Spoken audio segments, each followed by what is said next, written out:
I got so much motherfucking design on right now.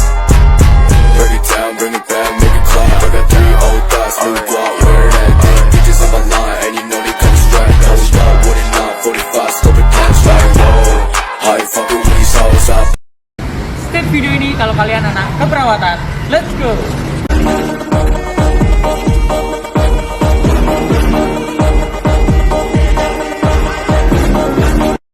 Halo guys. Baik, di sini saya akan menjelaskan tugas psikologi. Yang pertama yaitu bagaimana sih cara untuk menumbuhkan perilaku yang produktif. Yang kedua yaitu bagaimana perilaku menjadi seorang perawat yang profesional. Dan yang ketiga yaitu apa tantangan terberat untuk menjaga agar perilaku tetap menjadi baik. Pertanyaan yang pertama yaitu bagaimana cara untuk menumbuhkan perilaku yang produktif. Yang pertama, membuat daftar tugas yang realistis dan konsisten. Misalnya, kita dapat membuat daftar terpisah untuk daftar tugas harian, mingguan, tahunan, dan tujuan jangka panjang. Pastikan untuk membagi tugas-tugas kompleks menjadi beberapa tahapan yang terpisah dan dapat dicapai dengan mudah. Yang kedua yaitu menentukan tugas prioritas.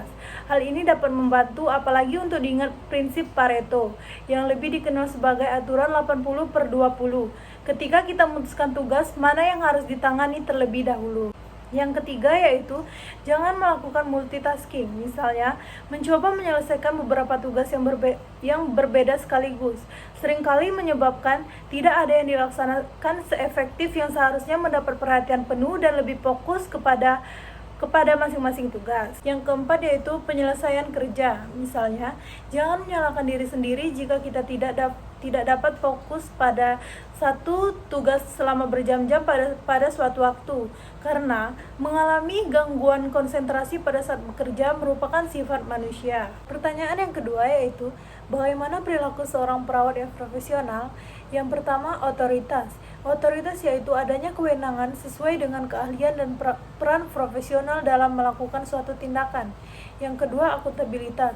Perawat memiliki tanggung jawab terhadap apa yang dijalaninya dan harus siap menerima konsekuensinya sesuai dengan ketentuan yang berlaku. Yang ketiga, pengambilan keputusan yang mandiri. Dalam mengambil keputusan, perawat diharapkan menyesuaikan dengan keilmuan dan rasionalitas melalui pendekatan yang terstruktur pada pasien. Yang keempat yaitu kolaborasi. Perawat mampu bekerja sama dalam tim intraprofesi ataupun intraprofesi. Yang kelima yaitu pembelaan. Pembelaan melakukan suatu hal guna mendapatkan asuhan yang bermutu bagi pasien. Yang terakhir yaitu fasilitas. Perawat diharapkan dapat mendukung dan memberdayakan sebagai upaya untuk memperbaiki fungsi diri meningkatkan kesehatan klien. Pertanyaan yang ketiga yaitu apa tantangan terberat untuk menjaga perilaku yang baik? Yang pertama, menaklukkan emosi.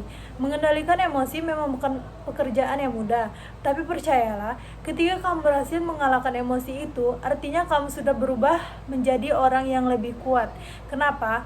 Karena pada dasarnya, orang paling kuat bukanlah mereka yang menang melawan orang lain, bukan mereka yang mengendalikan banyak orang untuk tunduk, melainkan mereka yang bisa melawan dan mengendalikan diri sendiri dalam keadaan apapun, termasuk di saat sedang emosi. Yang kedua, menghadapi perubahan. Apakah kamu menyukai perubahan? Hampir semua orang mungkin akan menjawab tidak. Salah satu alasannya karena perubahan membawa kita ke situasi yang asing dan tidak mengerti. Ketika sesuatu berubah, kamu akan ditantang untuk keluar dari zona nyaman. Kamu terpaksa masuk ke lingkungan baru, beradaptasi dengan teman-teman baru, dan mempelajari hal baru yang tidak kamu mengerti sebelumnya. Tapi disitulah tantangannya. Jika kamu berhasil melakukannya, kamu bukan hanya mendapatkan semakin banyak teman, tapi juga ilmu dan pengalaman baru yang akan membuat hidupmu jauh lebih baik lagi dari sebelumnya. Baik, itulah penjelasan dari saya. Saya akhiri. Wassalamualaikum warahmatullahi wabarakatuh.